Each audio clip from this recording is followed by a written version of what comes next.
us here today on the ERC webinar series. Happy to share this topic on nature-based risks and sustainability in the energy sector. And so as a reminder to everyone, we are recording this session, so it can be made available after the fact. So just want to make you aware of that. And as we get started, I'm going to turn it over to Catherine O'Reilly to kick us off. Thank you so much for that, Dan. I'm really excited to see all of you here for the April iteration of the ERC Speaker Series research webinar, which, as Dan said, is focused on nature-based risks and sustainability in the energy sector. And if you could go to the next slide, Dan, thank you so much. For those of you who might not be as familiar with the work at the ERC, I want to provide a quick background of some of the work that we do here at the Energy Resources Center. The ERC was established in 1973 to act as an energy advisor to Chicago and state of Illinois to operate as a fast response team who could provide comprehensive and innovative solutions to energy and environmental problems that were affecting a wide array of different sectors.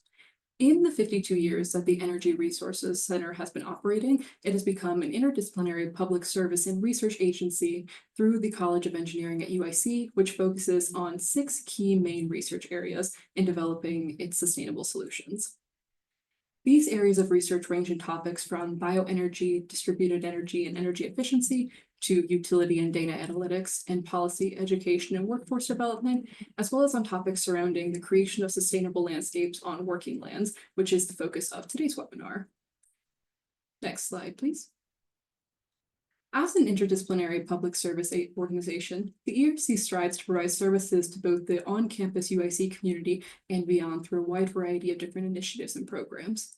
Through targeted educational outreach, workforce development programs, and research initiatives that are targeted towards bringing students in to the work at the Energy Resources Center, the ERC aims to train the next generation of students to be sustainability professionals who are creating innovative solutions to different energy and environmental problems that are pressing in society today. Additionally, beyond the work that we do on campus in developing the next generation of these professionals through our work with the student body at UIC, the ERC also aims to serve as a technical resource who can provide technical assistance to different energy efficiency programs, such as through the Combined Heat and Power Services program here at the ERC, as well as by offering insight on the development of policy relating to energy efficiency. If you're interested in the other webinar topics that are happening throughout the ERC this year and you like what you see today, please join us on Wednesday, May 21st for our next Speaker Series webinar, which will be focused on driving innovation in industrial manufacturing and discussing the strategic energy solutions that exist when considering energy efficiency and on-site energy technologies. For today's webinar, your speakers are Dan Salas, who is the Director of the Sustainable Landscapes Program here at the ERC, and myself, Catherine O'Reilly, who is a Research Associate for the team. Before we get into the heart of today's webinar, I wanted to quickly provide some logistical information for all of you. As Dan mentioned, this webinar will be being recorded, and so if you are interested in viewing this presentation at a later date, please keep an eye out in your emails for a link to the recording of today's webinar. Additionally, we will be having a Q&A session at the end of today's webinar, and if you are interested in asking any questions of either Dan or myself at the end of today's session, please feel free to use the Q&A box to submit any questions that you have. If you run into any technical issues during today's webinar, please feel free to contact Allison Little. Her contact information is on the screen here, and she will be more than happy to help troubleshoot any issues that you're having. And finally, I wanted to let all of you know that after today's webinar, we will be sending out a brief survey for all of you to fill out if you can, which will ask for some feedback about the things that you liked from today's webinar or things that you'd like to see in the future.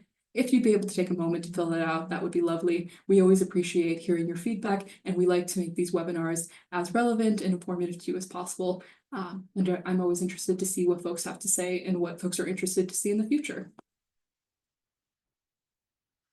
And with that, I want to get into the heart of what today's webinar is focusing on, which, as Dan said, is focused on nature-based risks.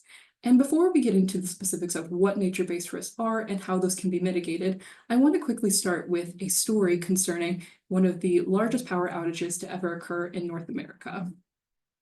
On August 14, 2003, an overgrown tree in an Ohio electric transmission right-of-way caused a massive power outage, that caused over 50 million people to lose power throughout the Northeast and Canada. This affected a wide geographic range, as well as major financial centers, including New York City and Toronto and Detroit. Ultimately, the cost of this incident was between $7 to $10 billion and highlighted the fact that nature-based risks, such in this case as the result of a tree limb which caused a power line to go out and set off a series of cascading failures that led to the entire outage, highlight the fact that small nature-based risks such as that incident can threaten the resiliency of energy systems and put the communities that rely on having this energy at risk as well. So, considering the fact of that nature-based risk can be a lot of different things, I wanted to specify the different categories that exist for nature-based risk, which can be broken down into three main areas. There are physical risks, transitional risks, as well as systemic risks. Physical risks include the example of the overgrown trees in the previous example that I mentioned, as well as other physical conditions associated with the environment, such as erosion, wildfires, and pest diseases. Flooding is also another common of a physical risk, as you can see in the image of Chicago here on the right, which this photo was taken during the April 2013 flood disaster. Ultimately, physical nature-based risks are risks that threaten the physical integrity of a system and threaten its ability to operate based on the physical conditions of the environment that the system is in. On the other hand, transitional risks are the risks that are associated with changing systems. And so these can include things such as market preferences, social expectation, legal or financial liability, and regulatory changes in the regulatory atmosphere. One example to refer back to the 2003 blackout of a regulatory risk is the fact that in the aftermath of that blackout, when it was determined that an overgrown tree limb is what had caused the entirety of the outage, new regulations had been developed to ensure that vegetation management standards were put in place to avoid future overgrowth of trees that could contribute to these similar issues. And so these changes in the regulatory atmosphere can create transitional risks for companies who are not prepared to handle these risks and are not thinking with longevity in order to manage these risks. And finally, systemic risks are related to physical risks that occur over a long period of time. And so similarly to physical risks, they are related to the physical environment that a system is located in, but they occur over a longer time scale. And this can include things such as biodiversity loss, ecosystem changes, drought, and extreme temperatures. And so, considering the fact that many nature-based risks exist, it's also important, on the other hand, to acknowledge that, again, while these nature-based risks exist and can impact the ability of a company to operate effectively, there are also certain key areas in which the energy sector and businesses in general rely on nature as well. Ultimately, when taken together, nature and biodiversity contribute to the development of systems known as ecosystem services, which can broadly be referred to as nature's benefit to people. And these are processes that people and communities, as well as businesses, rely on every day for basic daily, everyday functioning.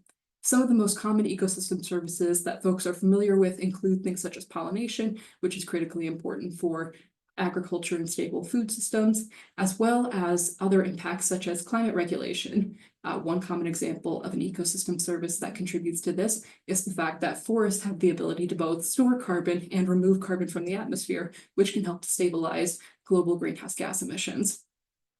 Just as people and communities benefit from these ecosystem services and benefit from having a stable environment, businesses are also reliant on nature for those exact same reasons, and furthermore are also reliant on nature for raw materials that are needed to help produce their product and their businesses. And so when considering the fact that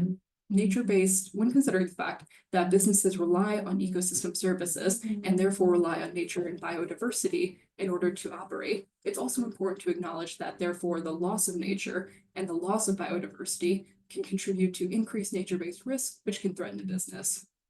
Some of the 5 key reasons that are contributing to the loss of nature and biodiversity include factors such as climate change, land and water use changes, the overuse of natural resources, as well as pollution and invasive species. Ultimately, losing nature and biodiversity impacts businesses through operational uncertainties and increased financial risk.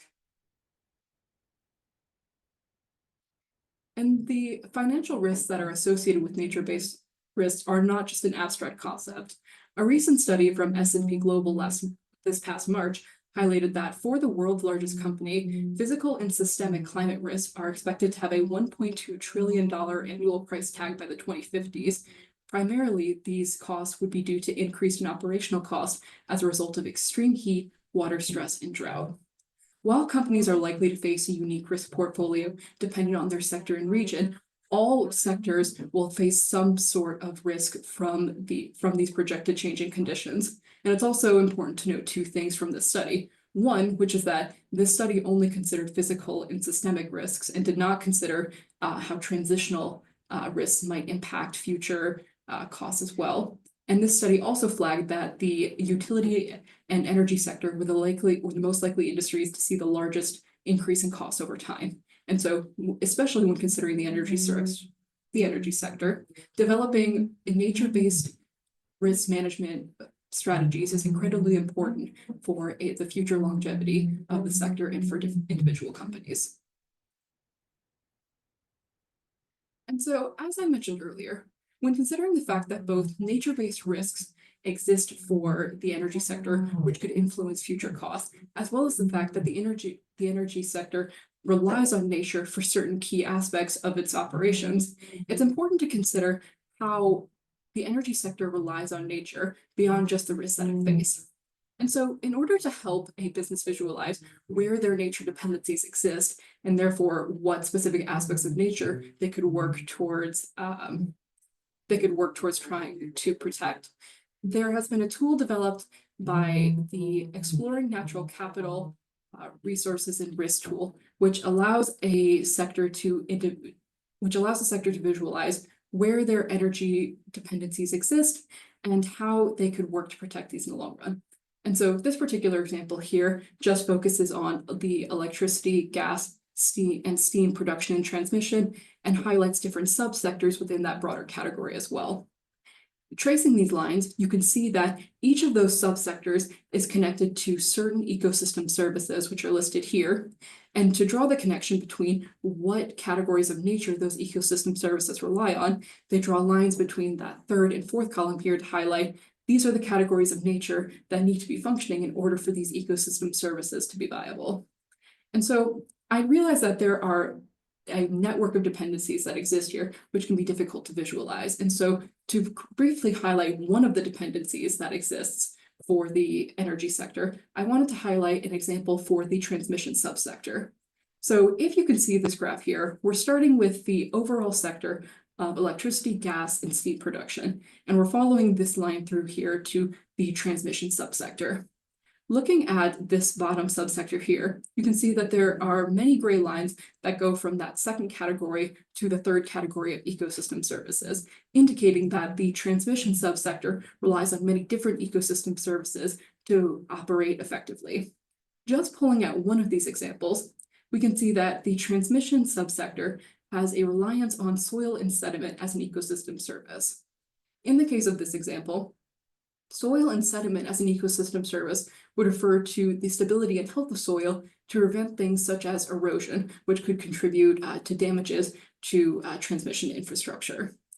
Ultimately, if we're looking at soil as an ecosystem service and we follow it through to the category of nature that it relies upon, we can see that soil and sediment as an ecosystem service relies on the species category of nature, as well as the structural and biotic category of nature in order to function properly.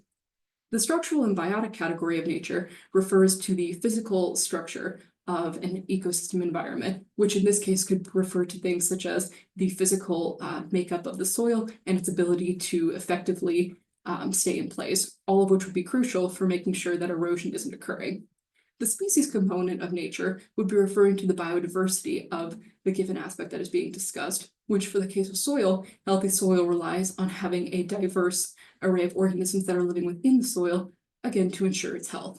And so just taking a step back, we can see that even in just focusing on the transmission subsector, it has many different reliances on unique ecosystem services, and those ecosystem services have a reliance on different categories of nature.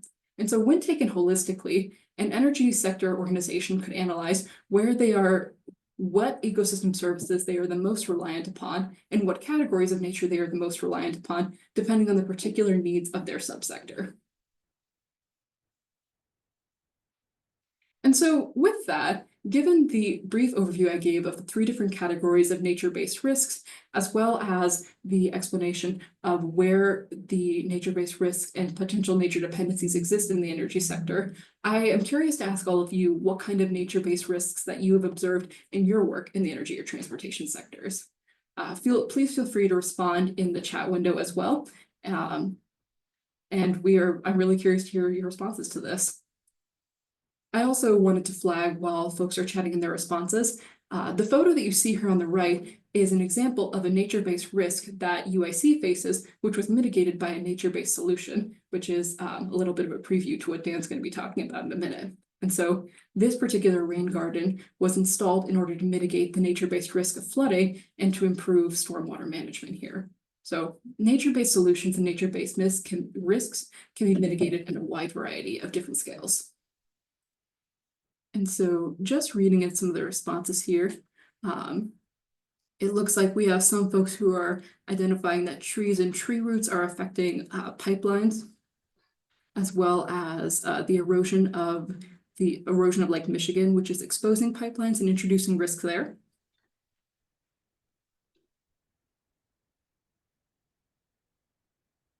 The accumulation of sand and water on roadways presents road hazards. Yeah.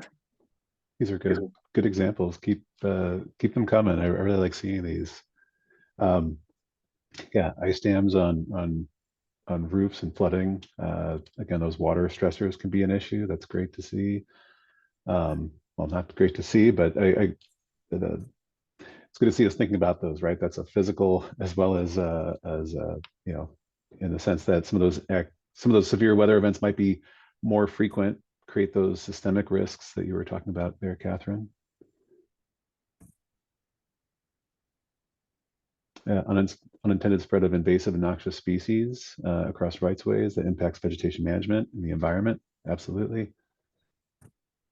Wildfire potential. Sorry, yeah, Catherine?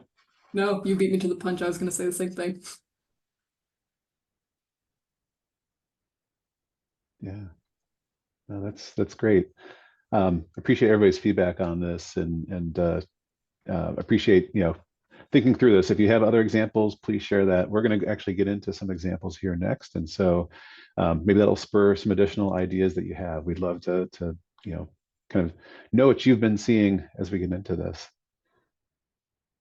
All right. Well, thank you, Catherine. To dig in a little bit deeper, I'm going to talk a little bit more about examples of nature-based risks and then what we can do to address and mitigate those. And then at the end, share resources that are available to help exploring this. So as Catherine mentioned at the onset, that story about the 2003 blackout, right? We can think about that as being caused through nature-based risks from that overgrown tree.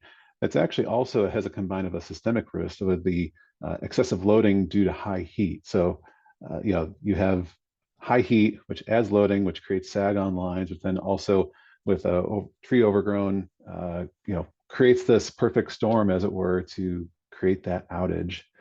And again, that's one example that we can think about. Another example that we've seen in the energy sector is a coal ash spill that happened as a result of extreme flooding and weather and a structural flaw in stormwater infrastructure that failed under that additional stress of those large weather events. And that caused a large volume of coal ash and ash pond water to flood into an ecosystem and create over $100 million in damages and penalties as a result of that. And so these are very acute events, right? It's one time, possible worst case scenarios, but these have happened, in the past. And so we've seen that, cause pretty significant impacts for companies.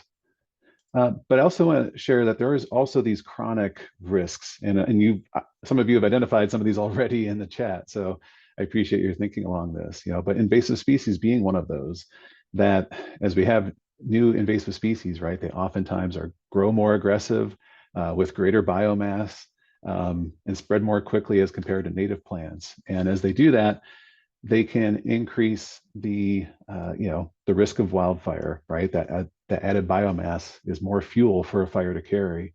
That can also decrease emergency response times by just making physical access more difficult or not being able to see obstructions that might be in the way.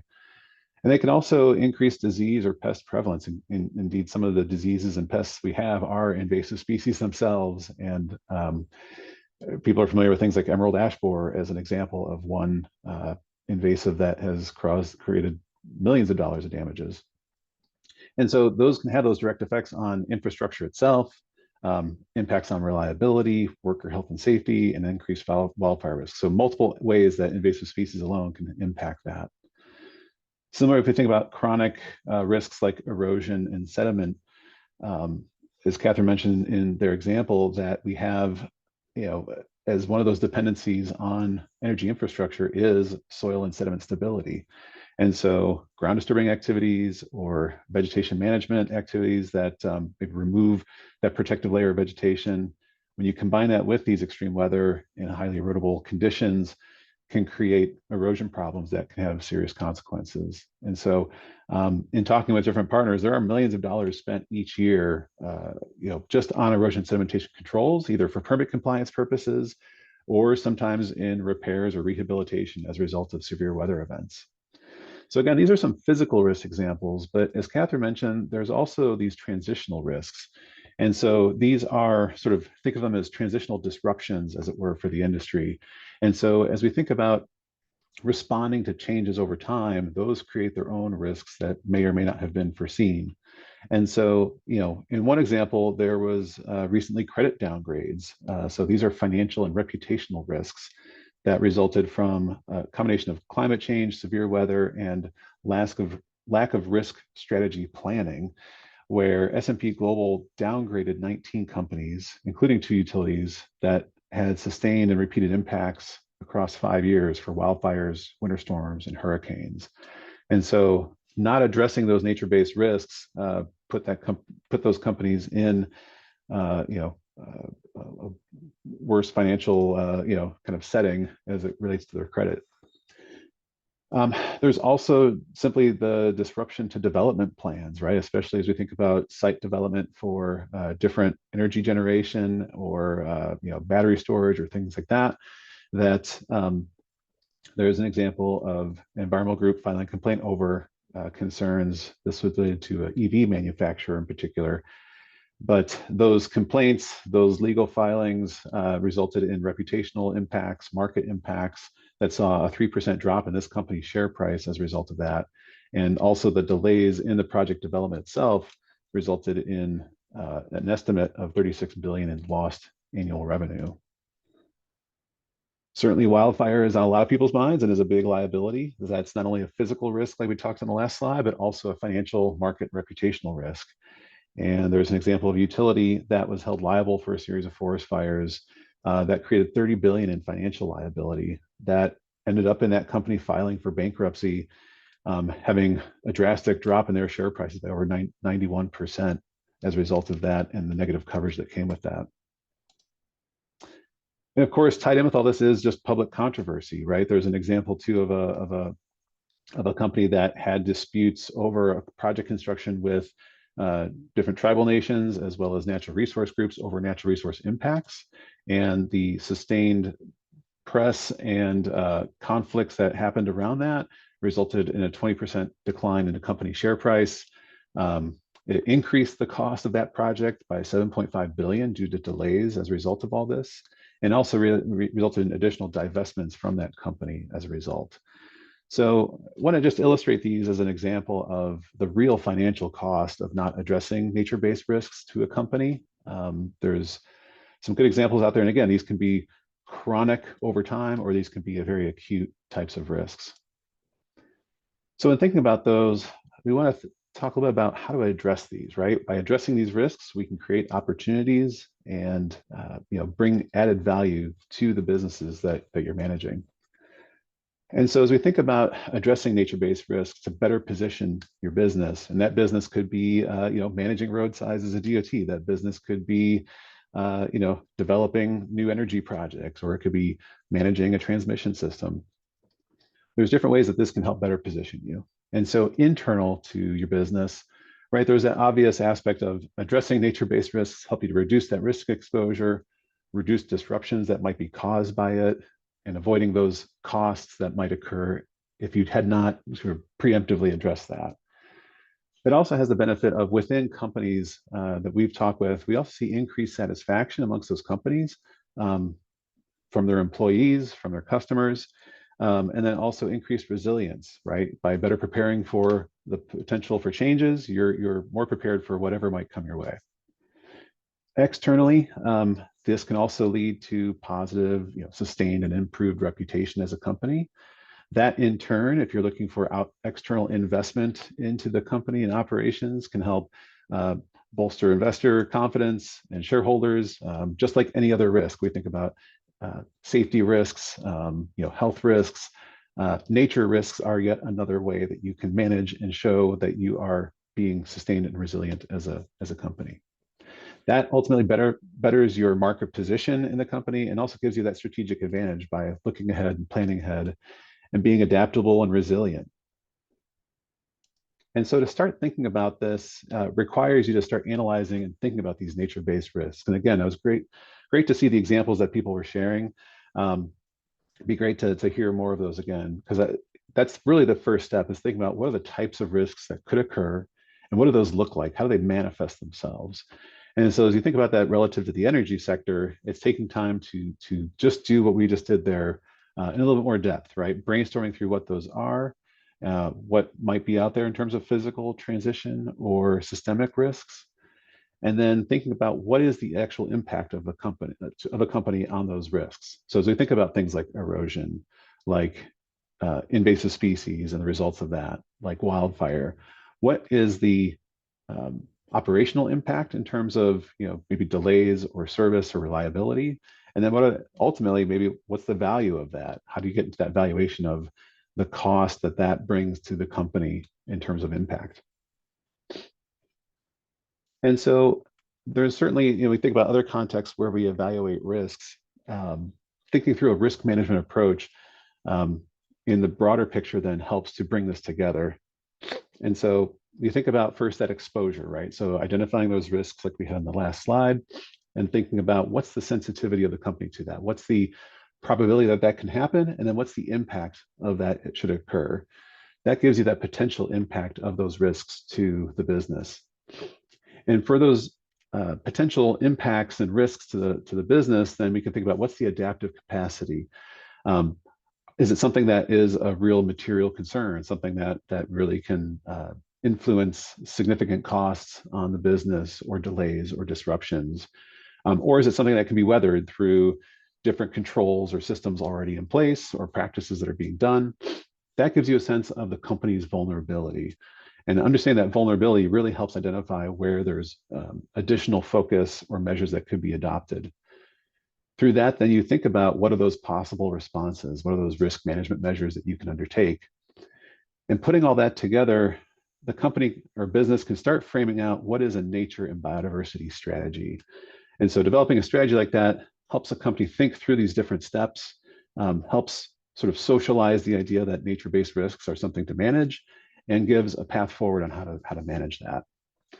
This does require a diversity of perspectives and roles within a business to weigh in on this effectively to kind of cover all those bases.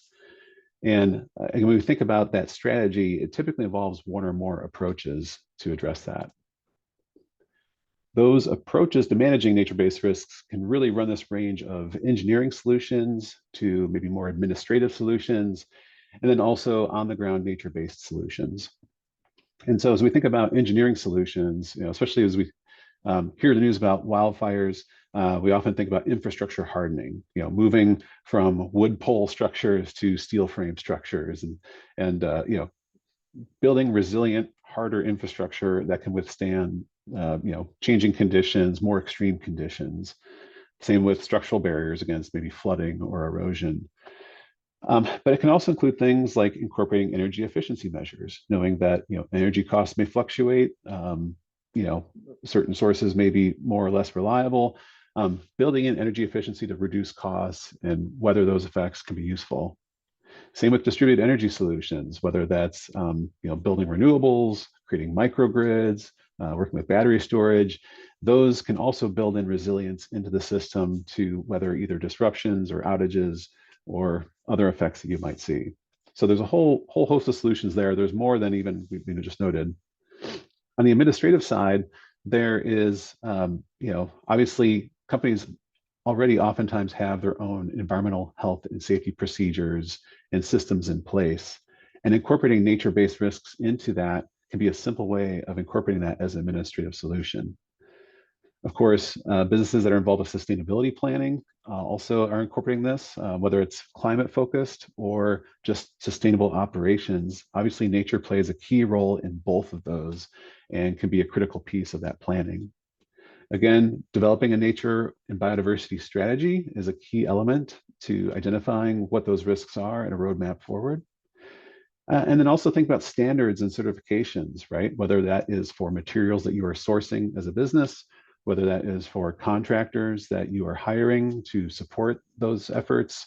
Having standards, certifications, and there's a myriad of those available to help demonstrate and document that you have a minimum requirement or expectation of whatever that either material or service is. And then last, talk a little bit more about nature-based solutions, because this is where, doing work on the ground to put nature to work, as it were, relative to business and building resilience. And so this can involve incorporating green infrastructure for many utilities that have a land management base involving things like integrated vegetation management in a way that accounts for nature and biodiversity as an objective of vegetation management, and also that nature-based risk reduction as an objective for management. And then also getting active in restoration of nature and biodiversity, either on or around those system of lands relied on for nature. So an example of some nature-based solutions here in this slide include a myriad of different settings. On the left, we have solar development that incorporates a number of prairie and grassland plantings in amongst the arrays. This obviously helps with the soil stabilization components that we talked previously about. It's also been found that some taller vegetation like this can potentially help with panel cooling as well. The additional respiration off those plants can help increase humidity and help cool those panels slightly, but that slight reduction in cooling can help increase efficiency. And so there's direct benefits there.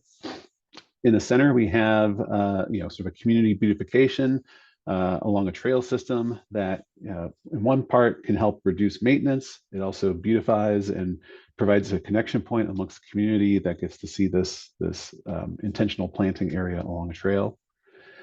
Similarly, that stormwater control and beautification project above that is intercepting stormwater, reducing the runoff impacts of that to that local site, and also provides some beautification for that location as well.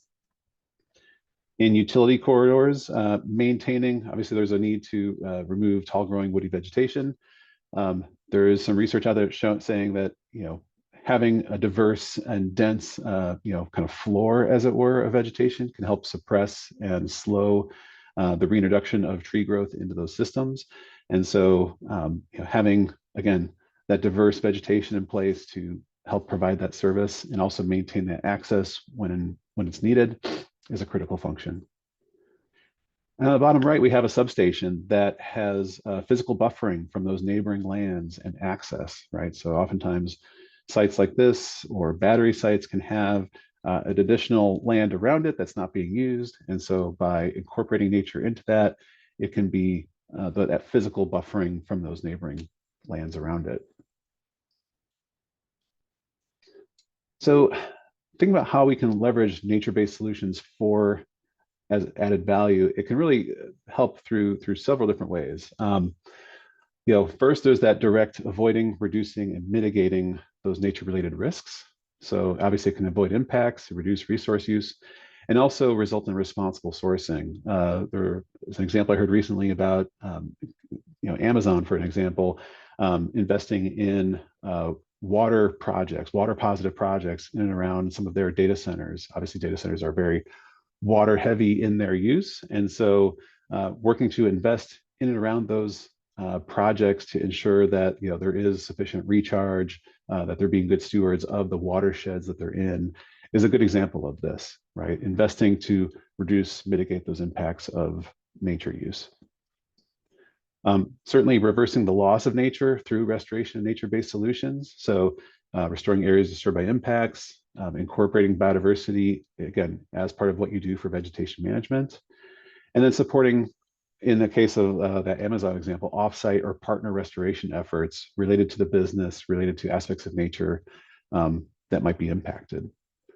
And ultimately, this is a way that we can also look to strategic transformation of business, right? So accessing some of those capital dollars to support nature positive actions by directly tying the risk reduction of a company or being preventative can tie into capital investments to make projects happen that have, again, that connection that benefits business.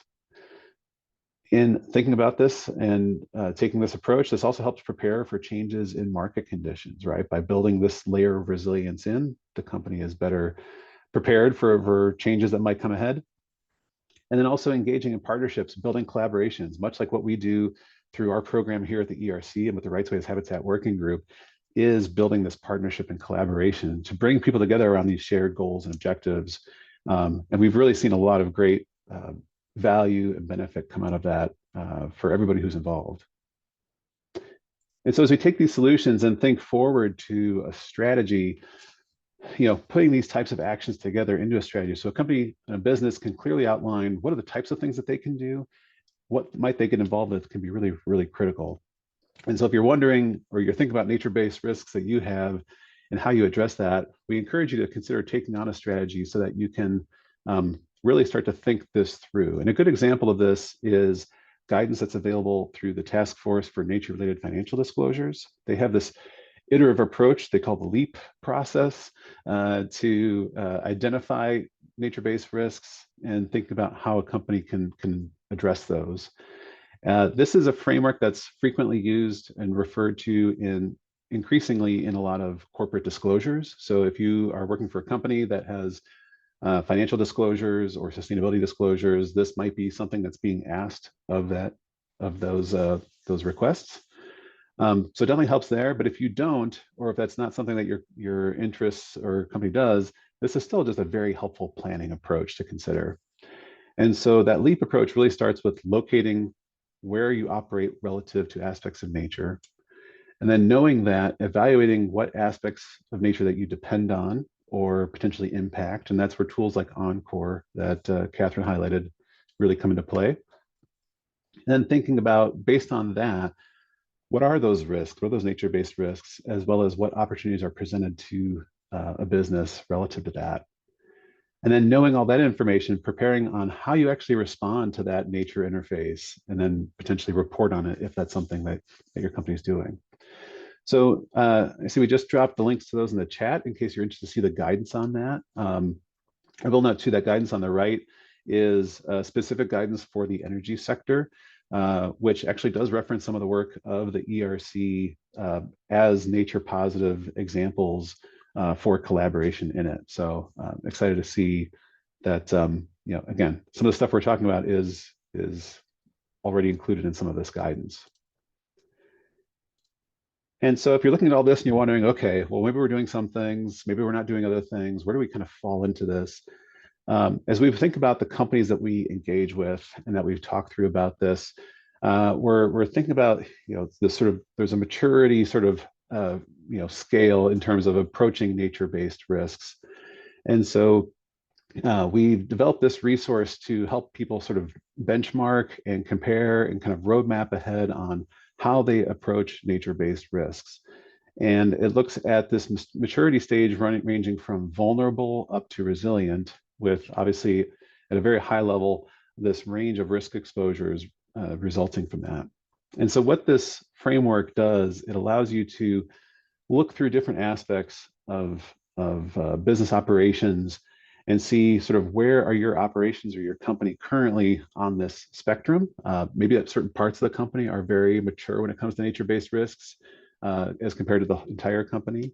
Or you can look at the company or business overall and look at this. And so we just dropped a link to this in the chat. If you'd like to access this resource, it's free and available on our website. And we encourage you to look at this and think again about your operation, your company, and how that falls under this matrix of being vulnerable to resilient as it relates to nature-based risks. Okay, so quick time for a poll. We would like to find out, when you think about nature-based risks, how often do those play a role in your own business's decision-making? So we're looking for how frequently this maybe comes up already in terms of how you or your business think about this.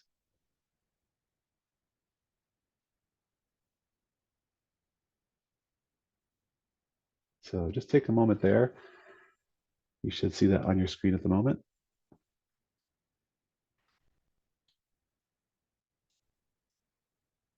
And Allison will be monitoring those responses as they come in. And Allison, when you see a number of those come in, maybe we can share what that looks like.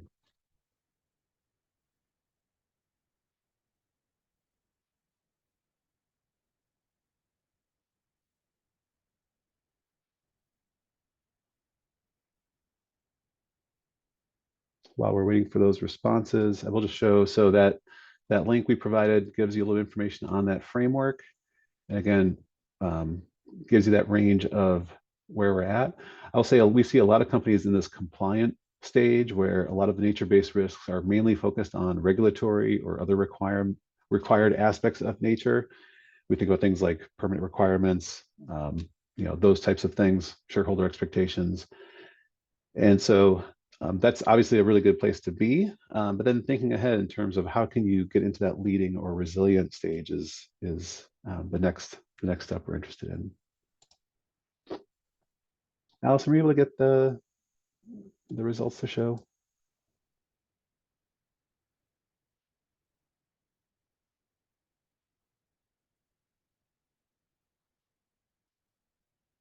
Okay, for the sake of time, I'll move on if we can. Maybe we'll get those results to show up. There we go. Okay, excellent. Thank you for that. Interesting. We've got quite a spread here, so that's great to see. It's good to know that some of you are thinking about this on a daily basis already in what you do. I'm happy to see that, by and large, most people are thinking about this to some degree, whether even if it's annually, maybe as part of a planning process. It's really great to see that there's that, that this is something that's already being considered at some level. And for those that noted not as all, maybe this is something that can start being incorporated into your thought process and decision making. So thank you for that. That's great to know. Okay, now real quick, just want to share a little bit about resources available to help as you think about this. And so certainly as the Energy Resources Center, we're here to help as we think about nature-based risks. There's a lot of resources out there and available. Some Google searches will get you to a lot of good information available. Some of those resources like TNFD and others are good places to start.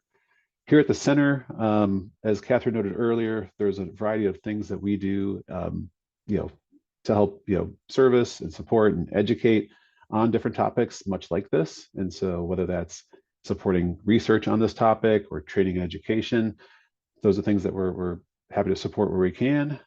We've also developed a number of tools and resources already available and, will be available to help support these types of efforts. And then of course, there's the technical support that the team at the ERC can provide here as well, whether it's through facilitating discussions, providing technical assistance and support, or being a third party for a review and sort of independent lens on some of this. So existing resources that we do have available already out through the Sustainable Landscapes Program include connections that we create through the Rights Ways Habitat Working Group, or local to Chicago, we have the growing Chicago Habitat Network.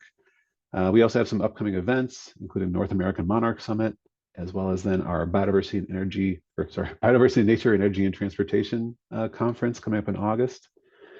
We have tools like the conservation agreements for different pollinators, the phase tool, the pollinator habitat aligned with solar energy tool. We have other resources through our resource library, the Pollinate program funding available for small projects, we have communications like this webinar, publications, and then additional technical support that we provide as well. So there's a lot there already that you can tap into to support your organization. Okay, and then I guess as we think about those resources, we're interested to know from you, what types of resources do you need, especially as you think about assessing and addressing nature-based risks? So if you take time to answer that, we'd like to hear from you. What are the types of things you're looking for to help this?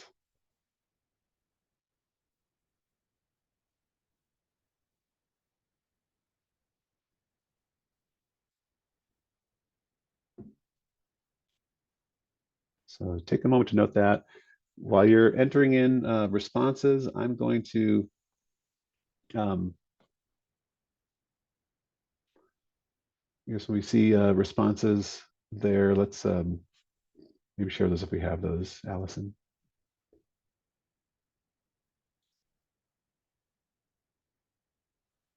Okay, while we're doing that, if you want to learn more, again, there's some good resources available through TNFD. Encore, again, is a good tool that helps build these connections in terms of understanding dependencies and impacts. So that's a great place to start exploring, as well as, again, resources that we can share through the ERC. We do have a list here of different topics that we've cited. We've certainly dropped a lot of links in the chat too, so make sure you copy and save those for your own reference as you consider exploring this. And so I did mention the BNEAT conference. I do want to talk about that briefly. BNEAT is the Biodiversity in Nature and Energy and Transportation Conference. This is something that we are co-hosting along with the Utility Arborists Association, the Electric Power Research Institute, and NiSource. It'll be held in Chesterton, Indiana, in August 12th through 14th this year. And so you can go to the QR code there. I see also, Allison, you just dropped the link there. Thank you for that. And really, this is a chance to talk about exactly these types of things. And if you need a reason to attend, this is something that can help you think through and start to address some of these nature-related risks, improve some compliance aspects of environmental aspects of your business, helps you to benchmark against what are other peers doing in this industry? How are they approaching it? You can have those conversations and see what people are doing. And we also are going to have a suite of field trips, breakout sessions, and workshops to engage and interact with each other on this. And so we're excited for that. Very much thankful for our sponsors who are supporting this and making this event happen. And so registration is open and available. If you go to that link that was dropped in the chat, you can access we have a detailed agenda that actually has the different sessions that are planned. You can access the registration link and register today for that. So love to get your participation there and see you there soon. Okay, thanks for those poll responses. So it looks like, again, a wide variety of needs out there, pretty evenly split amongst the different aspects. So to me, and I think this reflects also how often you're thinking about these risks, like we saw in the previous poll. Depending on where you're at, how much you've dug into this, it seems like having these different resources that we noted in that poll could be really, really useful. So whether it's examples from your sector or operations or a risk framework, resources to identify those connections, having those materials for organizations and training and education. That's great. Thank you for sharing that. And I appreciate, again, everybody's input on that. So it looks like across the board, any and all of that information or resources would be useful. That's good to know. Okay, and then certainly, last but not least, if you do have additional questions or you'd like to hear more about this, we have Catherine and my contact information here. We also invite you to connect with us either through registering through the Rights-Ways Habitat Working Group website, where you can get on our mailing list. And so we periodically send out updates and information related to all things involving conservation, sustainability on energy and transportation lands. You can also follow us on LinkedIn, where we also post a lot of updates and connect with people there as well. All right, well, thank you for all that. We do have some time for questions. Would welcome, if you do have questions, please submit those again through the Q&A. There's a lot of activity in the chat, so may not pick them up if they're there. So do it again, invite you to ask any questions through the Q&A, and in the few minutes we have left, Catherine and I are happy to answer those.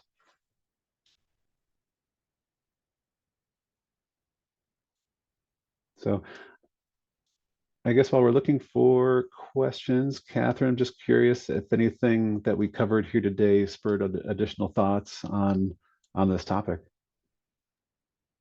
I think from my perspective, one of the things that I find very interesting about nature-based risks and why I think that the resources that are available are very, very helpful is the fact that to your point about different categories of risks, it expands beyond just the physical and acute risks that are present in one-off incidences, due to flooding and things like that. It's a whole host of risks that can exist and go beyond, again, those physical aspects of the environment that can influence that. And so I think that the holistic picture that some of these resources paint and some of these resources are providing in order to help paint that clearer picture, I think is really helpful and offers a lot of suggestions for how, even when considering beyond the energy sector, what nature-based solutions might look like when developing, again, those unique portfolio of solutions based on the unique risks that you face.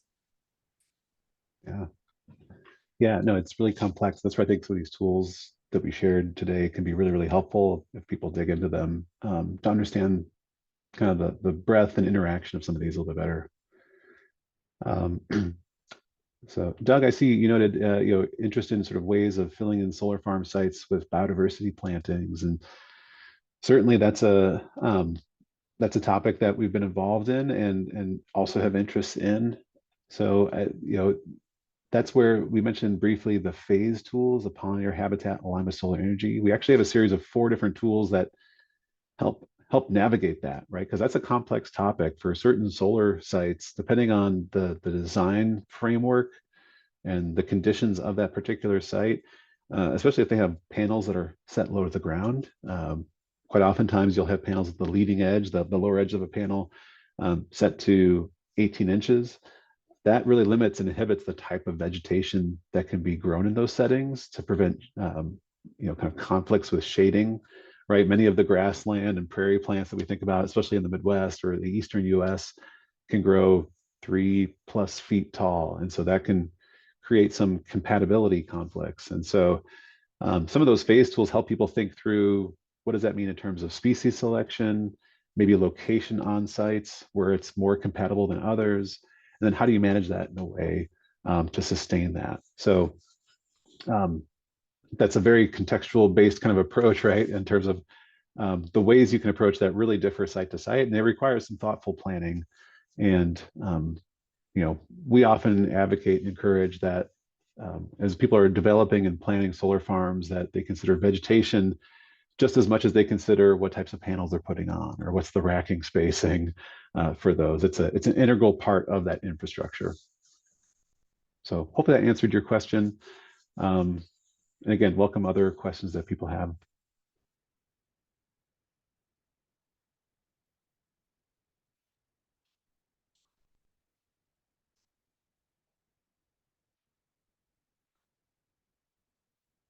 I mean, one question I often hear when people are encountering this topic for the first time is sort of that, like, where does it start? How do I even understand how a nature-based risk affects me? And that's where I think thinking through, again, those industry examples. And so some of you already shared examples here, which was great to see. But working and having those conversations with your coworkers, with other departments, to think about ways you've seen that. In some cases, you might already be thinking about nature-based risk, but not just calling it that. I've been encouraged to hear some of our partners who've kind of incorporated nature thinking into environmental health and safety. So if you think about how we address safety concerns over slips, trips, and falls, and put kind of a nature view on that in terms of identifying potential risks, how are we mitigating those? It's the same process, and so that can help demystify this a little bit if people have those types of systems already in place. While we're waiting for other questions too, I just wanted to build off of that, Dan. I also wanted to add that when it comes to the thought process of how to create, a solution for some of these nature-based risks. I think that's one of the values of some of our partners have found in working with the working group, is that even beyond just working within your organization, you can learn from what other organizations are doing who are facing similar risks to you. Yeah, that's a great point, Catherine. So I see a note in the chat about, yeah, that there's often a lot of overlap between climate related risks and then nature risks. And certainly that is the case. And I think increasingly there's a lot of recognition that a lot of the times those will go hand in hand, especially if we think about things like water stress, extreme heat. Those are maybe equally as much a climate risk as they are a nature risk, or it's a climate risk that often then embodies itself or manifests itself as a nature risk, as it were. And so I think those are very much intricately connected. And certainly by addressing one, you can oftentimes address the other. I think maybe a differentiator there to think about is sometimes we think about, addressing climate risks. We think about things like trying to do carbon capture, say through tree plantings. And there's a way you can do tree plantings that's more focused on maybe more of like a plantation style tree planting that is maybe a monoculture of one or two species across an area and just focused on rapid growth and carbon capture, as compared to maybe taking a more like holistic approach to planting a forest, having a diversity of plants, creating an ecosystem that has more diversity in mind and maybe supports a greater mix of ecosystem services. And so that's a small nuance maybe to people who are aren't biologists, but we think about how we address risks. That can be a helpful way of thinking about that. So thanks for that comment.